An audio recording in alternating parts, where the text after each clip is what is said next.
নমস্কার। আজ ৫ই জুন বিজেপির সরকারের ১ মাস ১ দিন হলো। আর দেখা যাচ্ছে যে গত ২১-এর নির্বাচনে অমিত শাহ, নরেন্দ্র মোদীজি যা বলেছিলেন, যেমন এবার ২০০ পার, তারপরে চোর ধরো জেল ভরো, বর্তমান ২০২৬-এ সেইটা আমরা দেখতে পেয়েছি। তখন তারা সেই উপলব্ধি করতে পারেনি যে এই প্রবলেমটা কোথায় ছিল। ২০২৬-এ সেই প্রবলেমটা ধরা পড়ে এবং তার এসআইআর নামক ওষুধ দেওয়াতে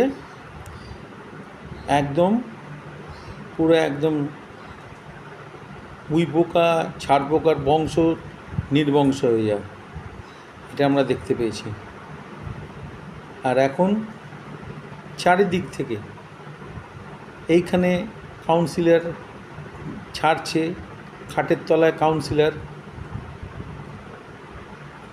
কাউন্সিলর দৌড়ে পালাচ্ছে, তারপরে বিভিন্ন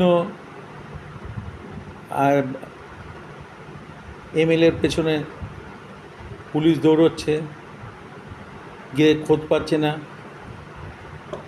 তারা পালিয়ে বাঁচার চেষ্টা করছে, বাংলাদেশে পর্যন্ত যাওয়ার চেষ্টা করছে। কিন্তু আশা করি সেসব হয়ে উঠবে না, তারা আলটিমেট ধরা পড়বে। আরেকটা কথা, এখন বর্তমান মুখ্যমন্ত্রীর উদ্দেশ্যে কিছু কথা বলা দরকার আছে। যেমন উনি যে স্টেপগুলো নিচ্ছেন, তার মধ্যে আরেকটা প্রধান স্টেপ নেওয়ার দরকার হচ্ছে পুলিশের। উনি তো পুলিশ মন্ত্রী, ওনাকে পুলিশের সবাইকে জাজ করতে হবে।